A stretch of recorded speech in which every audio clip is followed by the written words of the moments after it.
Hello everyone, this is Priya. Welcome back to our channel commerce world tutorial.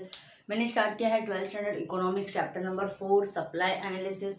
जैसा कि मैंने पहले भी आपको बताया कि बोर्ड पॉइंट ऑफ व्यू से बहुत इंपॉर्टेंट चैप्टर है।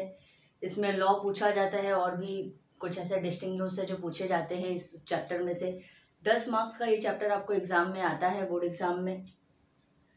तो और इस चैप्टर को समझने से पहले आपको चैप्टर नंबर 3 डिमांड को पढ़ना बहुत ज़रूरी है। अगर आपने वो पढ़ लिया तो फिर ये आपको समझना बहुत इजी जाएगा।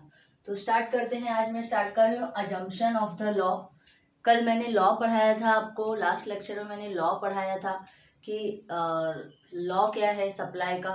तो उसका अजम्पशन है, क्योंकि आपको लॉ कभी भी अकेले नहीं पूछा जाता है। लॉ हमेशा अजम्पशन या एक्सेप्शंस के साथ पूछा जाता है। तो आज हम देख रहे हैं इसका अजम्पशन। और अजम्पशन के पहले आपको एक क्वेश्चन है, डिटर्मिनेंट्स, फैक्टर्स, कैसे कौन कौन से फैक्टर्स हैं, फैक्टर्स डिटर्मिनेंट्स ऑफ सप्लाई या फैक्टर्स इन्फ्लुएंसिंग ऑफ सप्लाई। तो कौन कौन से ऐसे फैक्टर्स हैं जिनकी वजह से सप्लाई में चेंजेस होता है, वो हमने पढ़ा था कि ऐसे बहुत सारे फैक्टर्स हैं, जैसे कि गवर्नमेंट पॉलिसीज, प्राइस, उसके बाद टेक्नोलॉजी, कॉस्ट ऑफ प्रोडक्शन। बहुत सारे ऐसे फैक्टर्स हैं जिनकी वजह से सप्लाई में चेंजेस होता है। सेम वही चीज़ हम अजम्पशन में पढ़ने वाले हैं, सिर्फ अज्यूम करके कि ऐसा कुछ नहीं होता। नो चेंज रिमेन कांस्टेंट, बस पॉइंट के आगे आपको ये जोड़ते जाना है। देखो अजम्पशन नाम में क्या है, अजम्पशन मतलब अज्यूम करना। हम इस क्वेश्चन को पढ़ने के लिए सब कुछ अज्यूम कर रहे हैं। क्यों अज्यूम करेंगे? क्योंकि हमने इसके पहले लॉ पढ़ा है और हमारा लॉ क्या कहता है, अल्फ्रेड मार्शल का क्या कहना है लॉ में कि हमारे सप्लाई में चेंजेस कब होगा, जब हमारे प्राइस में चेंज होगा। जब प्राइस राइज होगा तो सप्लाई भी राइज होगा, हायर होगा, और जब प्राइस लोअर होगा तो सप्लाई भी लेस होगा। यानी कि सिर्फ प्राइस की वजह से हमारे सप्लाई में चेंजेस होना चाहिए, ऐसा हमारा लॉ कहता है। और किसी अदर वजह से और किसी वजह से चेंजेस होता है तो ऐसा, अगर और किसी वजह से चेंजेस हो जाएगा तो इससे क्या होगा, जो हमारा लॉ है वो फुलफिल नहीं होगा, वो राइट नहीं होगा। इसलिए उसको राइट करने के लिए, अपने लॉ को सही करने के लिए हम लोग ऐसा अज्यूम कर रहे हैं कि हमारे लॉ में चेंजेस, हमारे सप्लाई में चेंजेस किसकी वजह से हो रहा है, सिर्फ प्राइस की वजह से। और बाकी सब चीज़ क्या है, बाकी सब कुछ सेम है, बाकी किसी चीज़ से कोई भी इफेक्ट हमारी सप्लाई पे नहीं पड़ रहा। तो स्टार्ट करते हैं। फर्स्ट पॉइंट है constant cost of production. Cost of production क्या होता है?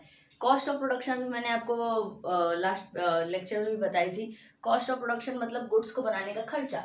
गुड्स को बनाने में क्या क्या खर्चा लगता है, इलेक्ट्रिसिटी लगता है, वेजेस, कैपिटल, एंटरप्रेन्योर, ऐसे बहुत सारे खर्चे हैं जो गुड्स को बनाने में लगते हैं। तो अगर इन सारी चीज़ों का खर्चा बढ़ जाएगा तो इससे क्या होगा, इससे हमारा कॉस्ट ऑफ प्रोडक्शन बढ़ जाएगा, यानी गुड्स को बनाने का खर्चा बढ़ जाएगा, जिसकी वजह से हमारा सप्लाई कम हो जाएगा। इसीलिए, या फिर सप्लाई हमारा एट द सेम प्राइस पे सप्लाई, यानी कि कॉस्ट ऑफ प्रोडक्शन ज़्यादा हो जाएगा, खर्चा ज़्यादा हो जाएगा तो सप्लाई कम हो जाएगा। इसी वजह से क्या करना है, हमें ये अज्यूम करना है कि हमारा जो कॉस्ट ऑफ प्रोडक्शन क्या है उसमें कोई भी चेंज नहीं है। There is no change, it is assume there is no change. Cost of production में कोई चेंजेस नहीं है, जो पहले होता था वो अभी भी होता है। इसीलिए हम ये क्या अज्यूम करेंगे कि कॉस्ट ऑफ प्रोडक्शन में कोई चेंजेस नहीं है, क्योंकि कोई भी चेंज होगा ना तो फिर वो क्या करेगा, हमारे कॉस्ट ऑफ प्रोडक्शन को, हमारे प्रॉफिट को अफेक्ट करेगा। कॉस्ट ऑफ प्रोडक्शन बढ़ेगा तो जिसकी वजह से हमारा प्रॉफिट कम हो जाएगा। एट द सेम रेट पे हमें सप्लाई करना पड़ेगा। जैसे देखो, पहले आज आपने देखा होगा कि कई सालों से जो बिस्किट्स हैं 5 रुपए में मिल रहे हैं। हर चीज़ों का दाम थोड़ा बहुत बढ़ते जा रहा है, लेकिन बिस्किट्स के दाम नहीं बढ़ रहे। बिस्किट की क्वांटिटी कम हो जा रही है लेकिन प्राइस नहीं बढ़ा रहे, क्योंकि प्राइस बढ़ा देंगे ना तो कस्टमर्स जितने फ्लेक्सिबली खरीदते हैं ना बिस्किट, उतना फ्लेक्सिबली नहीं खरीदेंगे। 5 रुपए का अगर 6 रुपए भी कर देंगे ना तो थोड़ा सा हम कह रहे सोचेंगे खरीदने के लिए। तो इसी वजह से क्या किसी की सैलरी नहीं बढ़ी 4-5 सालों में, क्या इलेक्ट्रिसिटी नहीं गया, क्या प्रॉफिट नहीं बढ़ा, क्या ऐसा कुछ नहीं हुआ, कॉस्ट ऑफ प्रोडक्शन नहीं बढ़ा जिसकी वजह से बिस्किट का प्राइस नहीं बढ़ा, सब कुछ बढ़ा। लेकिन फिर भी प्राइस को नहीं बढ़ाया। 4-5 सालों से, कितने सालों से आज हम देख रहे हैं 5 रुपए में बहुत सारे मैक्सिमम टाइप्स के बिस्किट्स जो 5 रुपए में ही हमें मिलते हैं। ऐसा नहीं कि किसी ने 5.5 कर दिया, किसी ने 6 कर दिया, किसी ने 7 कर दिया, नहीं, वो 5 का 5 ही है। क्योंकि और ऐसा नहीं कि कॉस्ट ऑफ प्रोडक्शन बढ़ा, नहीं, कॉस्ट ऑफ प्रोडक्शन बढ़ा, लेकिन बिस्किट की प्राइस को नहीं बढ़ा रहे। क्यों नहीं बढ़ा रहे? क्योंकि बढ़ाएंगे तो फिर कंज्यूमर परचेस करना कम कर देंगे बिस्किट्स को, जिसकी वजह से प्रॉफिट पे इफेक्ट पड़ेगा। तो कॉस्ट ऑफ प्रोडक्शन अगर चेंज होता है तो जो प्रोड्यूसर है, जो सेलर है, उसके प्रॉफिट्स पे अफेक्ट पड़ता है। इसीलिए हमें ऐसा ये अज्यूम करना है कि हमारे कॉस्ट ऑफ प्रोडक्शन में कोई भी चेंजेस नहीं है, ताकि कॉस्ट ऑफ प्रोडक्शन में चेंज नहीं हो तो हम ज़्यादा से ज़्यादा सप्लाई करें। अगर हमारा कॉस्ट ऑफ प्रोडक्शन सेम है तो हमारा प्रॉफिट भी ज़्यादा होगा, प्रॉफिट ज़्यादा होगा तो हम ज़्यादा से ज़्यादा उसको सप्लाई करेंगे। नेक्स्ट पॉइंट है आपका constant technique of production. Constant यानी सेम टेक्निक ऑफ प्रोडक्शन, यानी जो टेक्निक ऑफ प्रोडक्शन पहले था वही अभी भी है। क्योंकि टेक्निक्स ऑफ प्रोडक्शन चेंज होगा तो उसकी वजह से प्रोडक्शन, जो हमारा कॉस्ट ऑफ प्रोडक्शन है, खर्चा है, वो सब भी बढ़ने लगेगा। Technique of production does not change. Improvement technique of production में lead to increase in production and supply.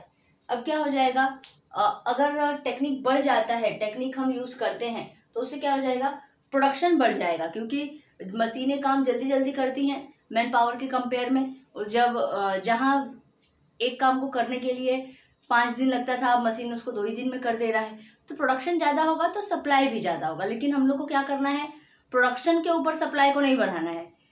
Price जब राइज होगा तभी सप्लाई को बढ़ाना है। जब तक प्राइस राइज नहीं होगा तब तक सप्लाई को नहीं बढ़ाना है। सेम प्राइस पे अगर हमारा प्रोडक्शन ज़्यादा हो रहा है, ज़्यादा कॉस्ट ऑफ प्रोडक्शन नहीं लग रहा है, सेम प्राइस पे हमारा प्रोडक्शन ज़्यादा हो रहा है, तो हम क्या करेंगे, सप्लाई ज़्यादा करेंगे। तो इसकी वजह से क्या हो जाएगा, हमारा जो लॉ है वो फुलफिल नहीं होगा। तो हमें कब सप्लाई को ज़्यादा करना है, जब प्राइस ज़्यादा होगा, या जब कब सप्लाई को कम करना है, जब प्राइस कम होगा। तो हमें क्या एज्यूम करना है कि टेक्निक ऑफ प्रोडक्शन हमारा चेंज नहीं है, सेम है। उसके बाद no change in weather condition.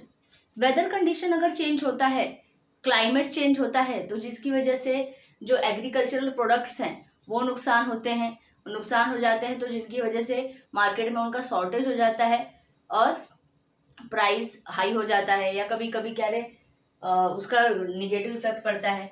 No change in weather condition, natural calamities like earthquakes, floods etcetera में डिक्रीज सप्लाई।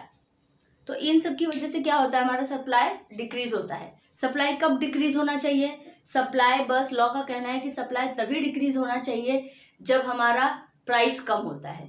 अब इसकी वजह से प्राइस कम नहीं हो रहा है, इसकी वजह से तो प्राइस ज़्यादा हो जाएगा। लेकिन अगर हमारा नेचुरल कैलेमिटीज हो जाता है, अर्थक्वेक कुछ हो जाता है, जिसकी वजह से क्या होता है, फसलें खराब हो जाती हैं, ऐसा, तो उसका शॉर्टेज हो जाता है, जिसकी वजह से मार्केट में उसकी प्राइस इंक्रीज हो जाती है। तो लेकिन ऐसा नहीं होना चाहिए। प्राइस कब इंक्रीज होना चाहिए, वो अपने आप इंक्रीज होना चाहिए। ये नहीं कि शॉर्टेज हो गया तो इंक्रीज हो गया तो हम ज़्यादा से ज़्यादा सप्लाई करें। तो इसकी वजह से हमें क्या अज्यूम करना है कि वेदर कंडीशन में हमारे कोई चेंजेस नहीं है। नेक्स्ट क्या आता है, no change in government policy. Government policy से टैक्सेशन पॉलिसी, सब्सिडीज पॉलिसी, और भी इम्पोर्ट एक्सपोर्ट पॉलिसी, बहुत सारे ट्रेड पॉलिसी, बहुत सारे गवर्नमेंट की पॉलिसीज हैं, जिनकी वजह से कुछ गवर्नमेंट की फेवरेबल पॉलिसीज होती हैं, कुछ अनफेवरेबल पॉलिसीज होती हैं, जिनकी वजह से भी हमारे सप्लाई पे इफेक्ट पड़ता है। इसीलिए हमें क्या अज्यूम करना है कि गवर्नमेंट की पॉलिसीज में कोई भी चेंजेस नहीं है। टैक्स बढ़ा देते हैं, तो टैक्स बढ़ाने की वजह से क्या होता है, सप्लाई कम करते हैं, प्रोडक्शन कम करते हैं, सप्लाई कम करते हैं, जिसकी वजह से हमारा जो प्रॉफिट है वो भी कम हो जाता है। इसीलिए हमें क्या अज्यूम करना है कि गवर्नमेंट पॉलिसीज में कोई भी चेंजेस नहीं है। नेक्स्ट पॉइंट हमारा no change in transport cost. Transportation cost अगर अच्छा होता है, ट्रांसपोर्टेशन कॉस्ट हमारा कम होगा, ट्रांसपोर्ट फैसिलिटी हमारी अच्छी होगी, तो हम ज़्यादा से ज़्यादा प्रोडक्शन करेंगे और ज़्यादा से ज़्यादा सप्लाई करेंगे। तो हमें ऐसा नहीं चाहिए। हमें क्या चाहिए, सप्लाई कब होगा, जब प्राइस इंक्रीज होना चाहिए। तो there is no change in condition of transport facilities, better transport facility increase supply at the same prices. जैसे मैंने आपको बताया था यहाँ पे टेक्निक ऑफ प्रोडक्शन में कि टेक्निक बढ़ जाएगी तो हम क्या करेंगे, प्रोडक्शन ज़्यादा करेंगे, प्रोडक्शन ज़्यादा करेंगे तो सप्लाई ज़्यादा करेंगे सेम प्राइस पे। लेकिन हमें ऐसा नहीं करना है। और यहाँ पे भी सेम वैसा ही है कि अगर ट्रांसपोर्ट फैसिलिटीज अच्छी मिल रही है तो हम दूर दूर तक अपने प्रोडक्ट को सप्लाई करेंगे, वो भी सेम प्राइस पे। इसीलिए हमें क्या अज्यूम करना है कि जो हमारा ट्रांसपोर्ट फैसिलिटीज़ है वो भी सेम है, उसमें भी कोई चेंजेस नहीं है। Next one, prices of other goods remain constant. अब प्राइसेस ऑफ अदर गुड्स यानी कि कुछ ऐसे गुड्स होते हैं जिनको हम सब्सटीट्यूट्स में यूज करते हैं। सब्सटीट्यूट का मतलब होता है कि एक के बदले में दूसरा, जैसे चाय के बदले में कॉफी, जूस के बदले में कोल्ड ड्रिंक्स। तो ऐसे उसमें कोई चेंजेस नहीं होना चाहिए, क्योंकि अगर एक प्रोडक्ट का कॉस्ट कम हो जाएगा या ज्यादा हो जाएगा तो फिर प्रोड्यूसर क्या करेगा, उसको छोड़ के दूसरे के ऊपर ज्यादा फोकस करने लगेगा, जिसको बनाने का खर्चा कम है, जिसमें प्रॉफिट ज्यादा है। तो जिसकी वजह से जो दूसरा प्रोडक्ट है वो रह जाएगा, उसका सप्लाई टाइम पे और उसका सप्लाई ज्यादा नहीं होगा। इसीलिए क्या अज्यूम करना है कि जो प्राइसेस ऑफ अदर गुड्स है वो सेम है। If they change, law of supply में नॉट होल्ड ट्रू। अगर वो चेंज हो जाएंगे तो लॉ ऑफ सप्लाई हमारा ट्रू नहीं होगा, क्योंकि जो प्रोड्यूसर है उसका ध्यान उसकी तरफ, उस दूसरे प्रोडक्ट के ऊपर ज्यादा रहेगा, जिसकी वजह से जो हमारा जो फर्स्ट वाला हमारा प्रोडक्ट होगा उसके ऊपर इफेक्ट पड़ेगा, उसके सप्लाई के ऊपर इफेक्ट पड़ेगा। Next one, no future expectation. No future expectation मतलब कि मोस्ट ऑफ क्या होता है कि फ्यूचर्स को देखते हुए करंटली प्रेजेंट में सप्लाई को कम या ज्यादा किया जाता है। जैसे फ्यूचर में प्राइस चेंज होने वाला है, फ्यूचर में प्राइस ज्यादा होने वाला है, तो सप्लाई अभी कम करेंगे, फ्यूचर में ज्यादा करेंगे ताकि फ्यूचर में प्रॉफिट हो। और सप्लाई अगर अभी प्राइस ज्यादा है करंटली, तो फिर अभी पूरा जल्दी से जल्दी सेल करेंगे ताकि अभी ज्यादा से ज्यादा प्रॉफिट हो जाए, अभी ज्यादा से ज्यादा सप्लाई हो जाए, जिसकी वजह से क्या होता है फ्यूचर पे हमारे सप्लाई पे इफेक्ट पड़ेगा। तब चाहे प्रेजेंट में चाहे फ्यूचर में फिर हमें क्या करना पड़ेगा, तब हमारे पास सप्लाई नहीं होगा करने के लिए, क्योंकि हमने अभी जब प्राइस ज्यादा था या फ्यूचर में प्राइस ज्यादा होगा तभी हमने ज्यादा से ज्यादा सप्लाई कर लिया था, तो अब हमारे पास प्रोडक्शन अवेलेबल नहीं होगा, गुड्स अवेलेबल नहीं होगा। तो इसीलिए हमें क्या अज्यूम करना है कि sellers do not expect future changes in price of the product, यानी उसको क्या अज्यूम करना है कि फ्यूचर में कोई भी चेंजेस नहीं होने वाला, फिर वो जिस तरीके से सप्लाई करते जा रहा है उसी वे में सप्लाई करते जाएगा। ये नहीं है कि फ्यूचर में ज्यादा है तो फ्यूचर में करेंगे, अभी बचा के रख लो, तो अभी क्या होगा, अभी सप्लाई नहीं हो रहा है, अभी प्राइस ज्यादा होगा तो भी नहीं होगा, क्योंकि फ्यूचर में और ज्यादा होने वाला है, तो हम फ्यूचर के बारे में सोच रहे हैं।